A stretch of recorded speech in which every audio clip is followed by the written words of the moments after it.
Bienvenue à tous et surtout à ces nouveaux numéros des versions croisées. Quel peut être le programme politique qui puisse booster les développements de la République démocratique du Congo dont on a tant parlé? C'est donc la question principale de cette émission. Aujourd'hui, on sort un peu du débat traditionnel autour des élections, de la nationalité, etc. Effectivement, il peut y avoir alternance, il peut y avoir élection.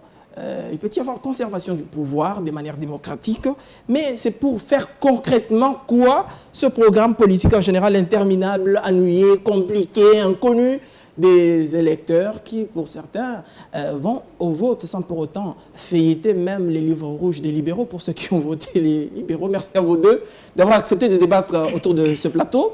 Nous avons Norbert Yamba Yamba, vous êtes président de la Nouvelle Vision panafricaine, parti politique de l'opposition. Bienvenue. Merci bien. Alors, vous serez en face de Robert Ngambi. Vous êtes superviseur de communicateur du Parti Lumumiste Unifié. Merci. Vous tous, vous êtes des socialistes. Pourquoi vous ne vous mettez pas ensemble? Je commence avec vous. En fait, cette question, elle est récurrente lorsque nous sommes sur le plateau. Oui, mais c'est une inquiétude de ce que... Mais le grand problème, c'est que c'est un problème d'approche. J'ai toujours comparé trois partis politiques qui se disent des sociodémocrates de la gauche par rapport à l'approche. Nous avons, nous, au Parti Lumumiste Unifié, depuis 1960, on s'est donné comme approche le pouvoir doit réellement et à chaque instant revenir au peuple, qui en est le détenteur et le souverain primaire. Nous avons connu dans le parcours un autre parti politique né en 82 qu'on appelle l'UDPS, qui se déclare également être un parti de gauche, mais qui a fait la conquête du pouvoir par des formats réduits, des concertations et de réunions de chambres pour le partage du pouvoir comme approche d'accès au pouvoir. Et dans le parcours, on va connaître également un troisième parti politique parmi les partis les plus en vue au Congo, le PPRD en 2002, qui arrive au pouvoir se déclarant un parti de gauche avec idéologie le socialisme démocratique, mais dans le parcours, l'approche de la conquête et la conservation du pouvoir ne s'éloigne pas d'un discours de Santanto Motombele. Donc, ça nous met un peu mal à l'aise en termes d'approche, même si nous pouvons partager les mêmes valeurs de gauche, la solidarité, la liberté, la dignité humaine, mais l'approche en quant au mode d'accession et de conservation du pouvoir. Donc, fait que chacun reste dans ses positions. Trouve que c'est la petite divergence tout simplement. Merci beaucoup. Ne vous ennuyez pas. Je veux souvent savoir pourquoi vous ne pouvez pas former un bloc de gauche au Congo. Alors, Norbert Yamba Yamba, vous venez de créer un parti politique de l'opposition, également un parti de gauche. Pourquoi ne pas même adhérer au PALU qui existe déjà, avec lesquels vous, de manière naturelle, vous partagez déjà la même vision? Merci d'abord pour l'invitation. Oui. Je suis un petit peu peiné de parler des idéologies, de parler des partis politiques autour d'un certain nombre de visions fondamentalement importées. Oui. J'ai horreur. Très bien. Et je me dis, est-ce qu'il faut vraiment en parler? Je n'ai pas créé un parti politique, j'ai créé un cadre où les politiques, les acteurs sociaux peuvent se retrouver, discuter et chercher des solutions pragmatiques pour le pays. Vous comprenez là que je suis en dehors des idéologies. Très bien. Parce que les idéologies ont démontré leurs limites dans leur espace de création. Que ce soit les socialistes, que ce soit les capitalistes, on a montré que rien ne va seul. Ça s'accompagne. Il faut simplement avoir le discernement pour se dire qu'est-ce que nous utilisons en termes de décision pour permettre le pays d'avancer. Qu'est-ce que c'est cantonné autour d'une idéologie qui aujourd'hui, en tout cas, a démontré que le moment est dépassé. Les idéologies sont essoufflées, sont démodées. Donc je comprends la nouvelle vision. Et donc la nouvelle vision incarne une sorte d'association du socialisme et du libéralisme? Non, la nouvelle vision part d'une fondation. Un baobab, sa racine, elle tombe. Il tombe, pardon, les baobabs. Et donc, on a importé tellement les idéologies que ces idéologies ne nous ont pas permis. Au contraire, elles ont construit véritablement la pauvreté. C'est que ce sont véritablement des idéologies pièges pour nous embrigader dans une logique de domination permanente. Il faut donc orienter notre réflexion autour de ce qui a existé et se poser la question combien de temps nos ancêtres ont survécu et de quelle manière ils ont survécu et quelles étaient véritablement les valeurs qui ont constitué le pacte de l'époque qui a permis véritablement la survivance de nos ancêtres. Et donc, en se posant cette question, je me dis, ces idéologies-là ne correspondent pas. C'est comme ça que vous voyez, on est en train de faire la démocratie avec 1% de la population. 99, 99% ne connaissent même pas. Est-ce que vous avez raison parce que les idéologies ont échoué aussi en Occident? Quand vous voyez la réforme que Emmanuel Macron apporte, il dit, ben voilà, je ne suis pas de gauche, je ne suis pas de droite, mais on est en marche. C'est justement ça. Macron a été... Mais maintenant, l'argument des idéologies créées pour, je ne sais pas moi, vous amener dans une sorte de domination, cet argument, est-ce qu'il tient? Non, cet argument tient. Le socialisme, le capitalisme a donné véritablement des résultats dans leur espace de création. Nous nous sommes trompés d'adresse simplement parce qu'on a oublié qu'est-ce qui a permis véritablement à nos sociétés de survivre. Nous avons connu l'altruisme, la solidarité, etc. Et d'ailleurs, les pères d'indépendance, comme des gens comme Kwame Nkrumah, des gens comme Nyerere, ils ont réfléchi à l'époque, ils ont même trouvé des idéologies qui sont fondamentalement africaines, mais dont on fait une sorte de greffon avec ce qui vient de l'extérieur. Senghor disait, construisons notre enracinement, mais ouvrons-nous à l'extérieur. Quelqu'un comme Aimé Césaire disait, approfondissons notre particularisme, mais ouvrons-nous à l'extérieur. Mais alors, prendre tout ce qui vient de l'extérieur comme étant une panacée, ça signerait grave, et nous sommes restés dans la pauvreté et on a avancé. Mais aujourd'hui, c'est prouvé que ces idéologies, à l'époque où nous vivons, où il y a la révolution numérique technologique, ces idéologies tombent caduques. Elles sont désuètes, elles sont essoufflées. Il faut donc maintenant que les Occidentaux eux-mêmes en train de rechercher des idéologies alternatives, que nous puissions aussi en profiter pour réfléchir. Okay. Robert Ngambi, est-ce que c'est votre point de vue? Non, je pense que le président Yamba Yamba, tout à l'heure, disait qu'il était de gauche. Les idées ne peuvent pas s'effacer dans l'exercice du pouvoir et dans la gestion de l'État. Lorsque vous parlez des idéologies, ça signifie des valeurs, des idées maîtresses, des idées phares qu'un parti politique est censé véhiculer par rapport à la résolution des problèmes de la société qu'il est censé ou qu'il est censé gérer. Et gérer un État sans pensée, sans idée. Et donc, je ne sais pas sur quelle valeur vous allez pouvoir fonder votre programme de société. Si les idées ont dit c'est dépassé, alors je me dis, alors on gère les partis comment? On gère l'État comment? Sans idée. Donc c'est un problème. C'est un problème fondamental. Mais par contre, le problème, là où on peut lui faire une petite concession, c'est de dire les idées, les valeurs, on peut en avoir des valeurs qui ont un caractère universel. Mais nous avons également des valeurs spécifiques. Maintenant, quitte à chaque société de voilà, comment faire la jonction entre ce qu'on appelle les idées, les valeurs universelles, avec des valeurs spécifiques pour faire intégrer et faire une spécificité congolaise. C'est ça en fait là, vous êtes d'accord sur ce point. J'aimerais que j'aimerais que nous puissions nous approcher pratiquement du sujet principal de manière pédagogique, parce que nous parlons de programmes politiques qu'il faut pour le Congo. À votre entendement des choses, à quoi servent un programme politique? En quoi servent les programmes politiques? Parce qu'on sait souvent qu'il y en a... Je venais tout à l'heure de vous dire qu'on ne gère pas aujourd'hui, même toute personne qui veut aller très loin, prend toujours un carnet pour noter où est-ce qu'il veut aller. Et il doit savoir les difficultés de voies empruntées. Quels sont les problèmes? Où est-ce qu'on doit traverser un pont? Est-ce qu'il y aura là où faut-il plier juste son pantalon pour traverser la rivière? Et donc, sur ce schéma-là, quelqu'un peut vous dire, ce voyage-là, c'est un voyage de 2 heures, mais je quitte à ce moment ici pour me permettre d'arriver à 16 heures. Donc, je ne peux pas quitter à 15 heures pour arriver à 20 heures, ça sera déjà tard. Et donc, il se donne l'approche de la solution des problèmes. Comment solutionner les difficultés, parce que la politique, on ne la fait pas pour le néant.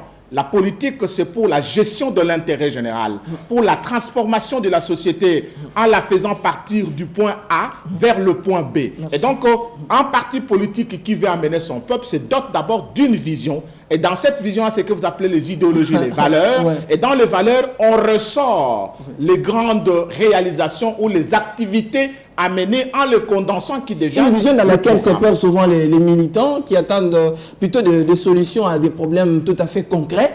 Et souvent, quand on donne des mandats et à la fin... Non, le problème, c'est un problème d'abord d'homme, c'est un problème d'individu. Lorsque celui qui vous prend, que vous donnez le pouvoir, n'a pas la passion, n'a pas la vision, n'a pas la volonté politique, parce que c'est de la vision la vision est un élément, est une source d'énergie qui va vous donner la volonté politique de réaliser. Et donc, sans vision, vous n'aurez pas les sources d'énergie pour pouvoir réaliser. C'est la même question que je vous pose, Norbert Yamba. Vous pensez, comme Robert Ngambi, qu'effectivement, les programmes politiques sont importants? Merci beaucoup, mais je voudrais quand même faire apaiser Robert pour dire que je n'ai pas dit qu'on ne puisse pas avoir des idées. Les idées sont toujours importantes, pourtant ce sont des idées qui conduisent le monde. On ne peut pas manquer des idées. Mais il y a des idées qui ont été appliquées dans certaines circonstances, dans certaines époques, dans certains espaces géographiques, et qui finalement, au fil du temps, se sont révélées faibles, avec des limites. Et donc, le socialisme, le libéralisme, le capitalisme ont été inventés dans certains espaces géographiques. On croyait que ce sont des valeurs présupposées universelles. Et ces idées ont été d'application dans n'importe quel endroit du monde. Mais on a senti finalement que c'était dans la perspective de construire une mendicité internationale avec certaines personnes qui voulaient en profiter au maximum de certains espaces. Parce qu'il y a ces idées, mais appliquées dans certains endroits, il y a donc dysfonctionnement, il y a court-circuit. La preuve, c'est qu'aujourd'hui, l'Afrique est restée continent problématique par excellence. Et nous, panafricanistes, nous disons, oui, nous avons appliqué ces idées. Mais ça fait 60 ans qu'on est indépendant. Il me semble qu'il n'y a pas de résultat. Faut-il continuer avec ces idées-là? Est-ce qu'il n'y a pas moyen d'inventer d'autres idées qui correspondraient à nos réalités? Est-ce que nos ancêtres n'ont pas survécu? Le 19e siècle, il n'y a pas longtemps, l'industrialisation. C'est que quelque part, en Égypte antique, qui était noir, il y avait des grandes idées. Quel Occident en a profité? Pourquoi nous ne pouvons pas véritablement aujourd'hui construire la fondation? La nouvelle vision. Excusez, et la nouvelle vision voudrait que nous puissions inventer. C'est comme ça que vous avez déjà inventé, vous voulez la nouvelle vision, le panafricanisme. Voilà. Quand j'en parle, c'est aussi une idéologie. Voilà. Au lieu de parler de socialisme, au lieu de parler de capitalisme, je dis le panafricanisme. C'est une idéologie, je veux la développer un jour. Mais je voudrais vous donner juste un exemple de l'Occident. Singapour a été un pays colonisé. Il a été indépendant il n'y a pas longtemps, c'est en 1965. Lorsque le leader Lee Kuan Yew arrive, ils sont proches, n'est-ce pas, de la Chine communiste. Ils étaient proches également, non, j'allais parler de la Corée du Sud, ils étaient proches de l'Occident, après la guerre de 53, etc. Mais il dit, pour pousser à un développement, si je suis le communiste, si je suis le capitaliste, je risque de ne rien faire. Il faut aller dans le pragmatisme. Le pragmatisme suppose qu'il y a des valeurs de gauche qu'on peut utiliser en des moments bien précis. Il y a aussi des valeurs de droite qu'on peut utiliser. Et donc, être cantonné, sectarisé, ligoté, ligaturé, en disant je suis gauche, et je ne peux pas utiliser les valeurs de droite, on est foutu à la mer. On est foutu à la mer et c'est ce que je refuse. Alors maintenant, à la question de savoir le programme. Oui. Cher ami Edmond, le problème est très sérieux et là, vous avez touché le cœur du problème. Le programme, c'est quoi? C'est un ensemble de projets. Et les projets, c'est quoi? Ce sont des réponses aux problèmes qui se posent dans la société. Exact. Et donc, lorsque vous êtes un acteur politique, vous êtes un parti politique, vous avez besoin véritablement de résoudre les problèmes. Et donc, il faut identifier ces problèmes. Ces problèmes deviennent des projets. Et ces projets sont articulés dans un document de base qu'on appelle le programme. Donc, vous avez un système de problèmes correspondant à un système de solutions. Il me semble que chez nous, cela n'est pas encore de mise. On n'a pas encore compris et internalisé cela. Ce sont les individus qui sont des programmes. Vous allez voir. Non, mais est-ce que c'est vrai ça, je m'excuse beaucoup. Oui. Vous allez au Palou. Oui. Je m'excuse beaucoup. Ce n'est pas. Aujourd'hui, on parle de plus en plus de patriarche. Et c'est lui l'homme de prédilection. C'est l'unité de mesure. En fonction des réponses qu'il propose pour la société ou en fonction du fait qu'il a créé le parti. Ça, c'est un problème. Et aujourd'hui, il est difficile. Dis-moi, à moins que les efforts qui sont réalisés aujourd'hui par Adolphe Muzito, etc., qu'on puisse comprendre un peu, même si il fait des analyses générales. Voilà. Il fait des analyses générales, on n'a pas encore et de manière individuelle, ça n'engage pas le parti. On n'a pas encore ressenti une vision consolidée pour savoir comment le Palou propose pour la sortie. Aujourd'hui, regardez comment les gens se mobilisent autour de Moïse Katumbi, etc. Voilà.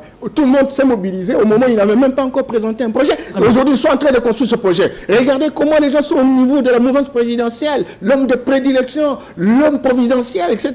Au moment où on ne connaît pas ce que lui propose, etc. Donc, non, je termine on est vraiment dans le débat. Le programme est très important. Il faut même qu'on ramène un débat de fond à l'intérieur de la Constitution qui a été remise en question par la mouvance présidentielle pour qu'on sache, offre contre offre, pour qu'on sache, aujourd'hui, Muzito le disait, nous sommes 80 millions, en 2035, on sera 160 millions, en 2050, on sera au-delà de 200 millions. On fait quoi On fait pour donner l'électricité? On fait quoi on laisse déjà le débat à ce niveau-là. Voilà. Robert Ngambi, on vous a même taquiné tout à l'heure. Moi, je veux qu'on y aille de manière directe. Quel programme politique adapté pour l'émergence du Congo, selon les Palou? Non, je pense que c'est trop précipité la question. Permettez quand même qu'avant que je n'arrive à donner les activités prioritaires à mener pour pouvoir développer le Congo, pour dire au président Yamba Yamba qu'en fait, l'histoire, les 60 ans des indépendances africaines montrent que l'Afrique n'a jamais été ni socialiste ni capitaliste. L'Afrique était encore dans une lutte indépendantiste qui est demeurée jusqu'aujourd'hui. Parce que vous le saviez très bien que vous ne pouviez pas être un socialiste sans un matériel capitaliste. Donc il a fallu, l'Afrique n'a pas créé des capitalistes africains, on n'en a pas. Au Congo, quand nous sommes au Congo, il n'y a pas de capitalistes congolais. L'État lui-même est un État, je dirais, prolétaire. L'État congolais est un État prolétaire, ne bouge pas la tête. Nous sommes un État pauvre. Vous parlez tout à l'heure de 80 millions avec 4 milliards comme budget de l'État. C'est un État qui simbi, avec une grosse tête, avec de petits pieds. Donc le problème, même l'Afrique est restée dans un tâtonnement à la recherche d'une identité qu'elle a eu du mal par le fait tout simplement du leadership africain. Et de là que vous dites que même un programme bon soit-il, vous pouvez élaborer les projets en démontrant noir sur blanc. Mais les grands problèmes dans la gestion de la chose publique, c'est l'homme, le leader. Quel qu'est le leader? Qu'est-ce qu'il représente? Qu'est-ce qu'il est lui-même? Est-ce que c'est un homme passionné? Est-ce que c'est un homme dévoué? Il est prêt à faire le sacrifice, jusqu'au sacrifice suprême pour la nation. C'est ça le grand problème. L'Afrique a beaucoup plus connu des difficultés de ce type d'hommes. C'est un problème d'homme, ce n'est pas un problème de programme. Les programmes, on peut en avoir. C'est qu'aujourd'hui, quand vous lisez tous les partis politiques, je vous l'ai dit, sur 600 partis politiques au Congo, 500 sont des sociodémocrates, sont de la gauche. Sur 600, 500 partis politiques sont des partis de la gauche. À peine 3 ou quelques partis que vous avez des libéraux plus les Verts. Les libéraux d'ailleurs au Congo, lorsque vous citez l'ARC et vous citez le MNC, peut-être qu'avec Thomas Louaka, vous êtes limité pour en citer d'autres.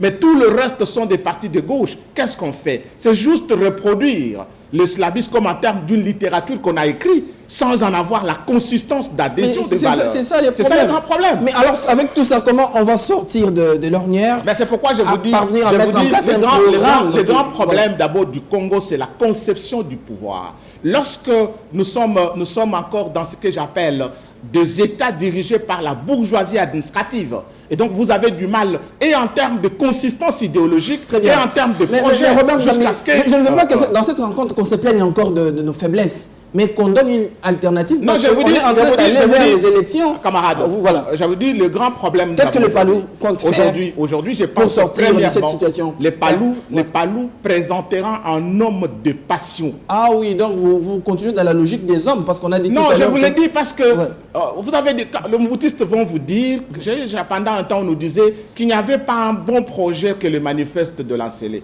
Mais quand vous dites, vous voyez le manifeste 32 ans après, ça a apporté quoi? Il y a un problème de leader qui a porté ce programme-là. S'il est tombé dans le dialélo, dans une ascension personnelle, comment vous pouvez comprendre un président qui a un bon projet? Il a des investissements au Brésil en termes d'achat de résidence et au Congo, il n'a pas une résidence. Le problème, vous pouvez avoir un président qui a, sur le plan de la littérature, il a rédigé, mais dont tous ces capitaux sont jetés à Panama Papers, comme on vous dit, pour de jeter dans les îles, comment on les appelle? Les îlots des paradis fiscaux. Hein? C'est un problème d'hommes principalement. Et donc, aujourd'hui, lorsque nous disons, nous, au Parti Lumumbiste Unifié, que nous pouvons transformer la République démocratique du Congo, je termine, je m'excuse, qui va cesser d'être une forêt vierge, dans laquelle règne la jungle, où le gros arbre s'accapare de toutes les eaux de pluie. La République démocratique du Congo devrait être transformée en un jardin botanique où toutes les plantes auront la même chance d'être arrosées. Mais il faut un homme qui porte réellement les valeurs de la gauche.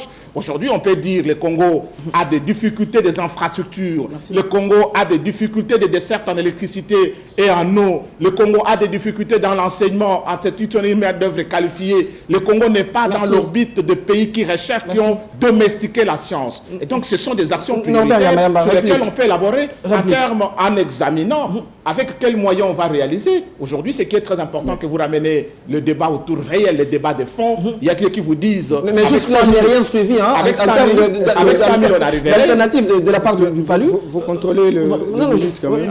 Vous avez quand même consommé plus. Vous avez la parole. Non, je voudrais simplement dire que les belles phrases de mon ami Robert, ça c'était dans le discours du Premier ministre Kizenga. Il a prononcé qu'il faut que la pluie arrose et les gros arbres et les plantilles.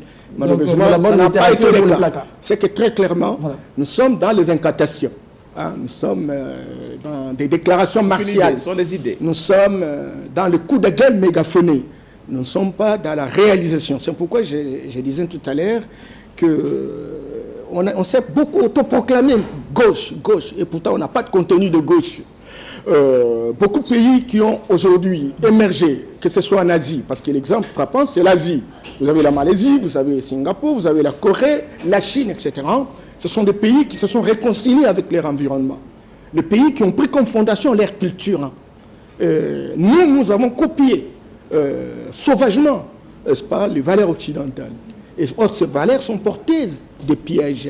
Et donc, nous n'en faisons pas. Aujourd'hui, nous sommes ligotés, nous sommes incarcérés. Mais qu'est-ce que vous proposez? Alors, nous proposons aujourd'hui que l'élite politique puisse déjà réfléchir, avoir des élites qui ont la capacité de voyager dans les temps. Aujourd'hui, nous parlons de 200 millions en 2050. Il faut qu'on se prépare. Il faut qu'il y ait une élite qui visionne déjà 2050 et qui prépare. Et prépare quoi? Au lieu de faire une déclaration, éducation.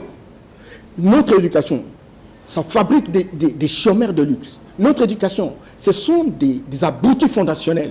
On est docteur en droit, on est docteur en économie, on est docteur en histoire, mais on est perroquin.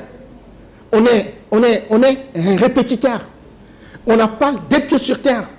Vous allez dans nos villages, vous allez voir comment on fait le droit. Nous avons survécu pendant des millénaires parce qu'il y avait du droit, il y avait l'ordre social. Toutes les thèses qui sont présentées aujourd'hui, c'est la copulation de ce qui a été fait par l'Occident. Et l'Occident a réfléchi par rapport à son contexte. Qu'est-ce qu'il faut faire? Il faut revisiter l'éducation. Faire en sorte que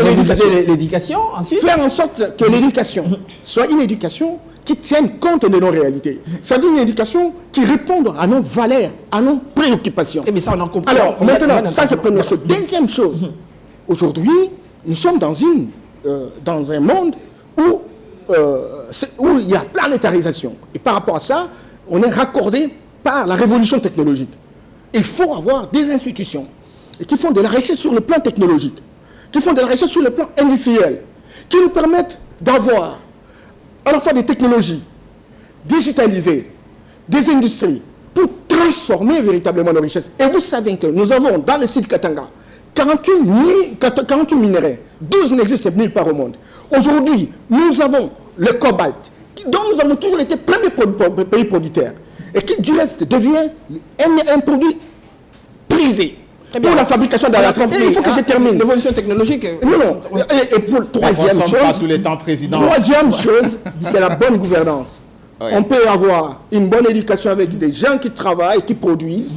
On peut avoir des industries qui produisent. Toi. Mais lorsqu'on n'a pas Mais une ça, bonne gouvernance, oui, mais vous n'avez pas... la gestion est rationnelle, C'est l'homme. on ne peut rien Mais faire. vous n'avez pas insisté aussi sur la mobilisation des capitaux. Moïse Katumbi dit par exemple dans son programme, je sois même démobilisé Bon, on ne va 100 pas faire son milliards. débat ici.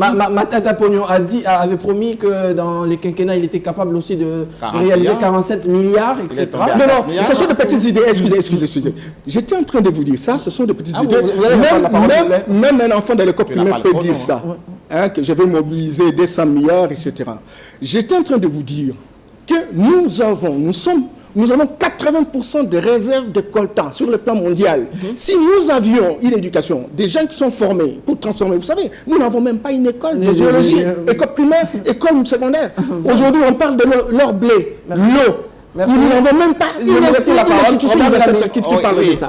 Je voulais dire au président Yamba Yamba que le monde ne reste pas statique. Le monde est une dynamique, même notre société qu'on appelle traditionnelle, elle a subi la dynamique de la société. Quand tu prends les Congolais du 1er siècle avec celui du 15e siècle, quand on a inventé le feu et la pirogue, ils n'étaient pas le même. Donc le monde de la société est une société dynamique. Aujourd'hui, nous sommes partis, malheureusement, l'Afrique, de ces États traditionnels vers ce qu'on appelle les États modernes, dont la notion, beaucoup plus en termes de l'éducation, est conçue comme cadre de véhiculation des valeurs éthiques. Mais il faut y mettre à côté la science. C'est un élément important. En ce qui concerne les valeurs éthiques, on peut bien nous le donner dans notre famille. Je voulais bien vous rappeler également que le président Mobutu avait réuni tous les professeurs d'université en conclave à la cité de l'Ancélé, dans le cadre de la politique de l'authenticité, pour nous élaborer les valeurs qu'on peut considérer comme les valeurs traditionnelles, culturelles sur lesquelles nous pouvons fonder la gestion de l'État. Les présidents, tous les professeurs ont passé 2 semaines pour ne pas produire un catalogue des valeurs universellement reconnues comme des valeurs congolaises intégrantes. Ah bon? Oui, je vous l'ai dit. Parce que ce qui a été trouvé comme valeur chez Moulouba a été considéré comme antivaleur chez les Mongo. Ce qui est valeur chez les Mongo est antivaleur chez les Mouyaka. Donc ça posait, en termes de ceci, un problème. Et voilà lui-même qui avait prôné le recours à l'authenticité est devenu avec l'abacoste qui est de la culture chinoise. Et donc vous comprenez les difficultés en termes liés au terme de l'histoire. Aujourd'hui, effectivement, nous avons fait 60 ans d'expérimentation avec le 100 ans pratiquement de la colonisation. Et nous avons aujourd'hui une intelligentsia capable de pouvoir repenser notre société, ce qui est un idéal. Aujourd'hui, il faut repenser la société en nous intégrant ce qu'on appelle le monde connecté aujourd'hui. Comment nous pouvons nager dans cet océan? Aujourd'hui, c'est là où les penseurs, avant d'être des politiciens, viennent. Il faut qu'il y ait des courants, des penseurs pour dire aux réalités des faits. Aujourd'hui, comment nous pouvons transformer notre société, nous adapter par rapport à ce monde océan qui s'intègre. Alors, quant aux priorités, je pouvais bien raconter les problèmes du Congo aujourd'hui. Je vous dis, nous nous insistons principalement sur le leader. Ah, ça c'est au niveau du palais. C'est d'abord l'homme révolutionnaire. Parce que nous avons connu Lumumba, qui est venu comme un leader révolutionnaire. Nous avons connu Mouzé, qui est devenu comme un leader révolutionnaire. C'est de tels leaders qu'on a besoin pour pouvoir transformer. Nous pouvons bien faire de compiler. J'ai tellement eu au Congo des compilations des ouvrages. On a dépensé, je me termine par là. Terminez parce qu'on n'a plus beaucoup de temps. On a compilé des pensées de millions ici autour de ce qu'on a dit d'SRP. Quand vous voyez sur le plan pratique, de millions d'entre eux ont été engloutis. Ces millions qu'on a utilisés pour élaborer les DSRP, si on avait investi dans les microcentrales, si on avait investi dans l'équipement de notre système éducatif, ça aurait été beaucoup plus porteur que faire des missions de collecte pour rédiger les DSRP qui aujourd'hui personne n'en parle. Donc le grand problème, c'est la vision portée par un leader. L'homme doit être formé à l'école. Mais c'est ce que ce leader... Par exemple, nous n'avons qu'une seule école de Polytechnique. Je vous donner un exemple. Voilà. Vous savez, aujourd'hui, moi, j'ai fait les humanités biochimie à l'intérieur. Voilà. Tout ce que nous avions comme matériel de laboratoire, c'est les tableaux de Mendeleïev. tout, c'est tout. Et donc, qu'est-ce qu'un diplômé en biochimie est capable de faire? Voilà. Qu'est-ce qu'un diplômé en maths physique est capable de faire? Qu'est-ce qu'un diplômé en littéraire est capable de faire? Je crois que c'est avec un leadership révolutionnaire, nous pouvons amener rapidement à transformer le pays. Malheureusement, on n'a pas tout notre temps. C'est une série d'émissions que nous allons consacrer au programme politique concernant la vision qu'ont les acteurs congolais par rapport au développement de ce pays. Je vais vous accorder à chacun 2 minutes pour la conclusion. Je commence avec vous, Norbert Yamba. Vous concluez rapidement. Je voudrais dire à Robert que si les professeurs n'étaient pas en mesure de construire, n'est-ce pas, une fondation pour l'avenir de l'Afrique, je regrette beaucoup, mais cela ne peut pas se faire en 2 semaines parce qu'il faut des études, il faut une concentration, il faut une remise en question. Marbi Kakalanda avait déjà lancé un certain nombre de choses, etc. Et d'ailleurs, le colloque dont tu fais allusion, il y a Tchèque Antaliop qui est devenu le précurseur de ce que représente l'intelligentsia africaine, qui a pondu un certain nombre de précautions, de valeurs, etc., qui sont déjà d'application dans beaucoup de pays. Aujourd'hui, Botswana, c'est un pays de miracle économique. Je voudrais également dire que la culture, et je suis d'accord avec lui, c'est un ensemble d'acquisitions qui détermine la personne. Et cet ensemble d'acquisitions doit avoir une fondation. La Chine, pour être ce qu'elle est, elle a procédé par une révolution culturelle. Et s'est enfermée, elle a chassé les prêtres, elle a chassé les pasteurs, elle a chassé les imams, elle s'est réconciliée avec son environnement. Aujourd'hui, après avoir construit un pont ontologique, après avoir construit une fondation, elle s'est ouverte. Aujourd'hui, la Chine a connu une compassion. Nous tentons pour la Corée du Sud, la Malaisie, Singapour. Nous ne sommes pas ce que nous sommes. Nous n'avons même pas un pacte républicain. Nous n'avons même pas fait un effort. Et donc, nous sommes à la traîne véritablement des valeurs des autres. Merci beaucoup. On attendra longtemps. Voilà, merci beaucoup le président de la Nouvelle Vision panafricaine, Norbert Yamba. Votre conclusion, Robert? Je continue à insister que l'homme est au centre, c'est l'acteur principal. Et les Palous a une vision de focaliser toute notre action sur l'individu. Malheureusement, le Palou a eu l'occasion d'expérimenter. Mais on a produit aucun résultat. Président Yamba, c'est mon tour.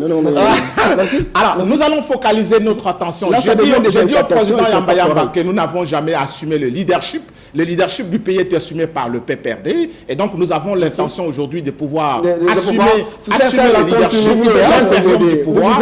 Et vous allez nous juger par rapport à cet impérium que nous allons assumer. Très bien. Merci à vous deux d'avoir accepté de débattre autour de ce plateau et dans cette émission. Merci également à vous tous qui nous avez suivis ici à Kinshasa et ailleurs à travers le monde. Très bonne suite de programmes sur nos antennes.